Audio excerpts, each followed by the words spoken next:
പ്രിയപ്പെട്ട വിദ്യാർത്ഥികളെ, ഇന്ന് നമ്മൾ വീഡിയോയിലൂടെ പരിചയപ്പെടുന്നത് പാദവാർഷിക പരീക്ഷ 5ാം ക്ലാസ് ഫിഖ്.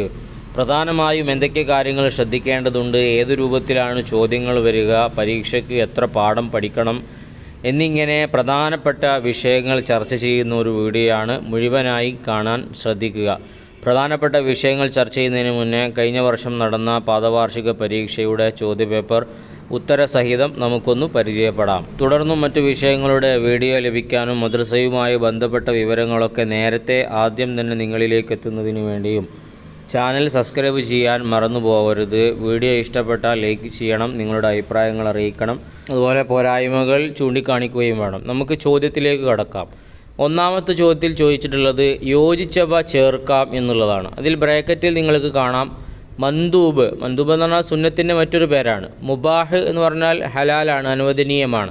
കറാഹത്ത് എന്ന് പറഞ്ഞാൽ വെറുക്കപ്പെട്ടതാണ്. സുന്നത്ത്, പിന്നെ സർവനാശം, അതുപോലെ തന്നെ അതിന് ശേഷമുള്ളത് വിജയം വരിച്ചു. ഇങ്ങനെയാണ് ബ്രാക്കറ്റിലുള്ളത്. ഇനി നമ്മൾ ചോദ്യത്തിലേക്ക് വരുമ്പോൾ ചെയ്താൽ കൂലിയുള്ളതും ഒഴിവാക്കിയാൽ ശിക്ഷ ഇല്ലാത്തതുമാകുന്നു സുന്നത്ത്. രണ്ടാമത് വരുന്നത് ചെയ്താൽ ശിക്ഷ ഇല്ലാത്തതും ഒഴിവാക്കിയാൽ കൂലിയുള്ളതും കറാഹത്ത്. കറാഹത്ത് എന്ന് പറയുമ്പോൾ അതൊരു വെറുക്കപ്പെട്ട പ്രവൃത്തിയാണ്. അപ്പോൾ അതുകൊണ്ടാണ് അത് ഒഴിവാക്കിയാൽ കൂലി കിട്ടും. മൂന്നാമത്തത് ഹലാലിൻ്റെ മറ്റൊരു പേര്, അതാണ് മുബാഹ്, അനുവദനീയമാണ് ഹലാൽ. നാലാമത് സുന്നത്തിൻ്റെ മറ്റൊരു പേര് മന്ദൂബ്. മന്ദൂബ് എന്ന് പറഞ്ഞാൽ സുന്നത്ത് എന്നുള്ള. അഞ്ചാമത്തത് നിസ്കാരത്തിൽ ഭയഭക്തിയുള്ള വിശ്വാസികൾ വിജയം വരിച്ചു. ആറാമത്തത് നിസ്കാരം സമയം വിട്ടു പിന്തിക്കുന്നവർക്ക് സർവനാശം. അപ്പോൾ ഈ ഒരു രൂപത്തിലാണ് അത് നമ്മൾ പൂരിപ്പിച്ചു കൊടുക്കേണ്ടത്, ചേർത്തി കൊടുക്കേണ്ടത്. ഇതിൽ പറഞ്ഞ വിഷയങ്ങളൊക്കെ നമ്മുടെ ഫിക്കിയിലെ പാഠഭാഗങ്ങളിൽ വന്ന പ്രധാനപ്പെട്ട കണ്ടൻറ്റുകളാണ്. പ്രത്യേകം മനസ്സിലാക്കുക. പഠിച്ചു വെക്കാനൊന്നും ഇതിലില്ല, കാരണം വളരെ എളുപ്പമുള്ള ചോദ്യങ്ങളാണല്ലോ. വിഷയം പ്രത്യേകം ശ്രദ്ധിക്കുക. നമുക്കിനി അടുത്ത ചോദ്യത്തിലേക്ക് വരാം. രണ്ടാമത് ചോദിച്ചിട്ടുള്ളത് ഒരു ഉദാഹരണം എഴുതാം എന്നുള്ളതാണ്. ഒന്ന് മതി, 2-3 എഴുതി കൊടുത്തിട്ടുണ്ട്. നമ്മുടെ ഓർമ്മയിൽ നിൽക്കുന്നത് ഏതാ, നമുക്ക് ഇഷ്ടത്തിനനുസരിച്ച് എളുപ്പത്തിനനുസരിച്ച് എഴുതി കൊടുക്കാൻ വേണ്ടിയിട്ടാണ്. ഒന്നാമത് ചോദിച്ചിട്ടുള്ളത് വാജിബ്. വാജിബിൻ്റെ ഒരു ഉദാഹരണം 5 വക്ത് നിസ്കാരം നിർബന്ധമാണ്. അതുപോലെ തന്നെ റമദാൻ മാസം നോമ്പ് നോൽക്കുക, മയ്യത്ത് നിസ്കാരം, ഇതൊക്കെ വാജിബായ കാര്യങ്ങളാണ്. ഇതൊക്കെ നമ്മുടെ ശ്രദ്ധയിലുണ്ടെങ്കിലും ചിലപ്പോൾ ചോദ്യം വരുമ്പോൾ നമ്മൾ അതൊക്കെ വിട്ടുപോകും. രണ്ടാമത് ഹറാമിനൊരു ഉദാഹരണം മദ്യപാനം. അതുപോലെ തന്നെ ഒരുപാടുണ്ട്, ആക്രമിക്കുക, വേദനിപ്പിക്കുക, ഇതൊക്കെ. പിന്നെ മൂന്നാമത് കറാഹത്തിനൊരു ഉദാഹരണം നിസ്കാരത്തിൽ തല തുറന്നിടുക, മറക്കാതിരിക്കുക. ഹലാലിനൊരു ഉദാഹരണം നല്ല ചെരുപ്പ് ധരിക്കുക, അങ്ങനെ ഇഷ്ടം പോലെ വസ്ത്രം ധരിക്കുക, അതൊക്കെ ഹലാലിൽ വരും.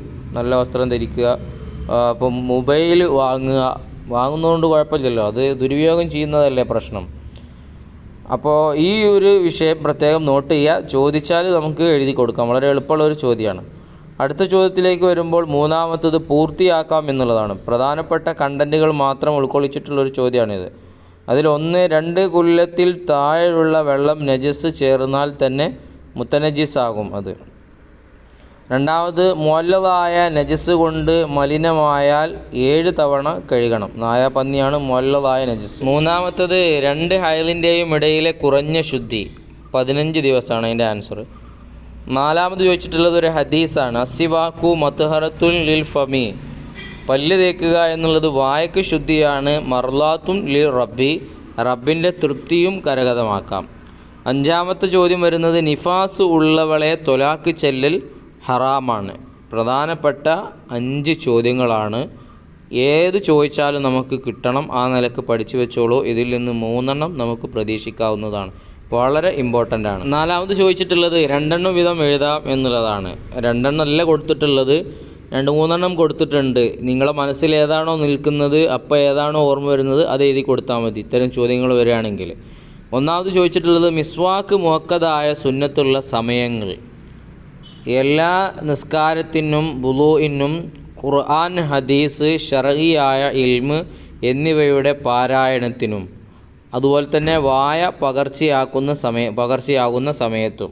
അപ്പോൾ ഈ സമയത്തൊക്കെ മിസ്വാക്ക് ചെയ്യൽ എന്താണ്, ശക്തിയേറിയ സുന്നത്താണ്. നിസ്കാരത്തിനും അതുപോലെ തന്നെ വുളൂഇനും ഖുർആൻ ഓതുന്നതിന്, ഹദീസ് റസൂലുള്ളാഹിൻ്റെ ചര്യ വായിക്കുന്നതിന്, അതുപോലെ തന്നെ മറ്റുള്ള മദ്രസ പാഠഭാഗങ്ങളൊക്കെ ശർഈ ആയതിൽ വരുന്നതാണ്. അതേ പ്രകാരം തന്നെ വായ പകർച്ചയാകുന്ന സമയത്ത് നമ്മുടെ വായ വാസനയ്ക്ക് മറ്റു അതുള്ള മലിനമാവുകയൊക്കെ ചെയ്താലും മിസ്വാക്ക് ചെയ്യൽ സുന്നത്താണ്. രണ്ടാമത് വന്നിട്ടുള്ളത് കുറഞ്ഞതാണെങ്കിൽ മാത്രം പൊറുക്കപ്പെടുന്ന രക്തം, തരിമൂക്ക് പൊട്ടി ഒലിച്ച രക്തം, അതുപോലെ തന്നെ ഹൈദ് രക്തം, മുഅല്ലദല്ലാത്ത അന്യരക്തം, ഇതൊക്കെ അതിൽ പെടും. ബാക്കിയുള്ളത് പേജ് 11 ആ വിഷയവുമായി ബന്ധപ്പെട്ടുള്ളത്. മൂന്നാമത് ചോദിച്ചിട്ടുള്ളത് മുത്തവസ്സിത്തായ നജസ്സുകൾ, അഥവാ പറ്റ ലോകമല്ല അതുപോലെ തന്നെ നല്ല സ്ട്രോങ് ഉള്ളതുമല്ല, അതിൻ്റെ ഇടയിൽ വരുന്നതാണ് മുത്തവസ്സിത്ത്, മദ്യം. അതിലൊന്ന് മലം, മൂത്രം, രക്തം, ഇതൊക്കെ അതിൽ പെടുന്നതാണ്. ഈ ചോദ്യങ്ങളും അതിൻ്റെ ഉത്തരങ്ങളും പ്രത്യേകം നമ്മൾ നോട്ട് ചെയ്യുക. ഏതാണ് ചോദിക്കുക നമുക്ക് കൃത്യമായി അറിയില്ലല്ലോ. കാരണം ഇതിൽ ചോദിച്ചിട്ടുള്ള 3 കാര്യങ്ങളും പ്രധാനപ്പെട്ടതാണ്, മനസ്സിലാക്കി വെക്കുക, മറന്നു പോകരുത്. അടുത്ത ചോദ്യത്തിലേക്ക് വരുമ്പോൾ ഉത്തരം എഴുതാം. 5-മത്തത്, അതിൽ 1-മത്തത് മുഖഫഫായ നജസ് ഏതാണ്? പാലല്ലാതെ ഒന്നും കഴിക്കാത്ത 2 വയസ്സ് തികയാത്ത ആൺകുട്ടിയുടെ മൂത്രം. അപ്പോൾ അത് വസ്ത്രത്തിലായാൽ അത് മുഖഫഫായ നജസ്സാണ്, വളരെ ലഘുവായിട്ടുള്ള നജസ്സാണ്. അഥവാ അത്ര കടുപ്പുള്ളതുമല്ല, എന്നാൽ മധ്യത്തിൽ വരുന്നതുമല്ല. 2-മത്തത് അവൻ്റെ പ്രവൃത്തി കൊണ്ടല്ലെങ്കിൽ എത്ര കൂടുതലാണെങ്കിലും പൊറുക്കപ്പെടുന്ന രക്തം ഏതാണ്? ഒലിക്കുന്ന രക്തമില്ലാത്ത ജീവിയുടെ രക്തം, അവൻ്റെ പ്രവൃത്തി കൊണ്ടല്ലെങ്കിൽ കുഴപ്പമില്ല. ചോരക്കുരു, മുഖക്കുരു മുതലായവയുടെ രക്തം. ഇതാണ് അതിൻ്റെ ആൻസർ. 3-മത് ചോദിച്ചിട്ടുള്ളത് വുളൂഇൻ്റെ പരിപൂർണതയ്ക്ക് അത് വേണം. ഏത്? വുളൂഇൻ്റെ സുന്നത്തുകൾ കൂടുമ്പോഴാണ് വുളൂഹ് പരിപൂർണമാകുന്നത്. ഈ വിഷയങ്ങളും പ്രധാനപ്പെട്ടതാണ്, മനസ്സിലാക്കി വെക്കുക.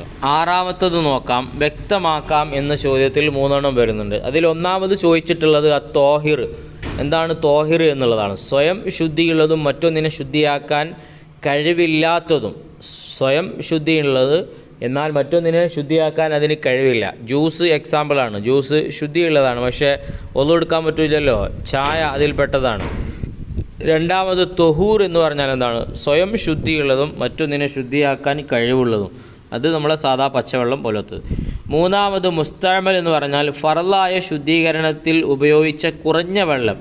കൂടുതൽ 2 കൊല്ലത്തിൻ്റെ കൂടുതലുണ്ടെങ്കിൽ അതിനെക്കുറിച്ചിട്ട് മുസ്തഅമൽ എന്ന് പറയില്ല, അത് വീണ്ടും നമുക്ക് ഉപയോഗിക്കാൻ പറ്റും.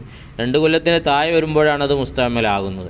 അപ്പോൾ ഈ ഒരു രൂപത്തിലാണ് വ്യക്തമാക്കാം എന്നുള്ളതിൽ 3 ചോദ്യം വന്നിട്ടുള്ളത്. ഇതും വളരെ പ്രധാനമാണ്. ഇത് പ്രത്യേകം മനസ്സിലാക്കി വെക്കണം. എല്ലാ പരീക്ഷയ്ക്കും ഇതിൽ പറഞ്ഞ ഏതെങ്കിലും ഒരു ചോദ്യം ചോദിച്ചിട്ടുണ്ട്, അതുകൊണ്ട് അത് കൃത്യമായി മനസ്സിലാക്കുക. ഈ ഒരു പേപ്പർ ഉത്തരം പറയുന്നതിലൂടെ ഏത് രൂപത്തിലാണ് ചോദ്യം വരിക എന്നുള്ളതിനെക്കുറിച്ച് കൃത്യമായിട്ടുള്ള ഒരു ഐഡിയ നമുക്ക് ലഭിച്ചു കഴിഞ്ഞു. ഇനി അതുപോലെ നമുക്ക് മറ്റൊരു പാദവാർഷിക പരീക്ഷയുടെ പേപ്പർ കൂടെ കാണാം. അതാണ് നിങ്ങൾ സ്ക്രീനിൽ കാണുന്നത്. നമ്മളിപ്പോൾ ആൻസർ പറഞ്ഞ ഈ പേപ്പറിലുള്ള പല ചോദ്യങ്ങളും ഈ പേപ്പറിലും നിങ്ങൾക്ക് കാണാൻ പറ്റും. രണ്ടും കൂടെ താരതമ്യപ്പെടുത്തി നന്നായി പഠിക്കുക. ഓരോ പാഠഭാഗത്തിൻ്റെയും അവസാനത്തിൽ വരുന്ന ചോദ്യോത്തരങ്ങൾ പ്രധാനമാണ്. അതിൽ പറഞ്ഞ പ്രത്യേകമായ മസലകളൊക്കെ നോട്ട് ചെയ്യണം. അതൊക്കെ ആയിരിക്കും ചേരുംപടി ചേർക്കാനുണ്ടാവുക. ഒന്നും മാറിപ്പോവരുത്, മറന്നു പോവരുത്. പിന്നെ ഫിഖയിൽ നിന്ന് നമുക്ക് പഠിക്കാനുള്ള പാഠഭാഗങ്ങൾ 9 പാഠങ്ങളാണ് പരീക്ഷയ്ക്ക് വരുന്നത്. 9 പാഠങ്ങളിൽ പ്രധാനമായിട്ടും അവസാനത്തെ 3 പാഠങ്ങൾ അഥവാ 7, 8, 9 പാഠങ്ങൾ നന്നായി പഠിക്കുക. ഇൻഷാ അല്ലാഹ് എല്ലാവർക്കും നല്ല വിജയം ലഭിക്കും. പല ആളുകളും വീഡിയോ ഉപകാരപ്പെട്ടു, അതിൽ പറഞ്ഞ ചോദ്യങ്ങളൊക്കെ ഏറെക്കുറെ പരീക്ഷയ്ക്ക് വന്നിരുന്നു എന്നൊക്കെ കമൻറ്റിൽ കണ്ടു, സന്തോഷമായി. അപ്പോൾ ഇത്തരത്തിലുള്ള വീഡിയോ നമുക്ക് വളരെ പ്രയോജനമാണ്. കാരണം പാദവാർഷിക പരീക്ഷയെ സംബന്ധിച്ചിടത്തോളം കുറഞ്ഞ പാഠഭാഗങ്ങളേ ഉള്ളൂ. കഴിഞ്ഞ പരീക്ഷയുടെ ചോദ്യപേപ്പറിൽ വന്ന ചോദ്യങ്ങൾ തന്നെയായിരിക്കും ഈ പരീക്ഷയ്ക്കും ഉണ്ടാവുക ഏറെക്കുറെ. എന്നിരുന്നാലും അതിനെ മാത്രം അവലംബമാക്കാതെ പുസ്തകത്തിലുള്ളതും നമ്മൾ കണക്കിലെടുത്ത് നന്നായി പഠിക്കുക. ഇൻഷാ അല്ലാഹ് ഇഷ്ടപ്പെട്ടാൽ നിങ്ങളുടെ കൂട്ടുകാരിലേക്ക് മദ്രസ ഗ്രൂപ്പുകളിലേക്കൊക്കെ ഈ വിഷയം ഷെയർ ചെയ്ത് കൊടുക്കുക. അള്ളാഹു എല്ലാവർക്കും നല്ല വിജയം നൽകട്ടെ. ആമീൻ.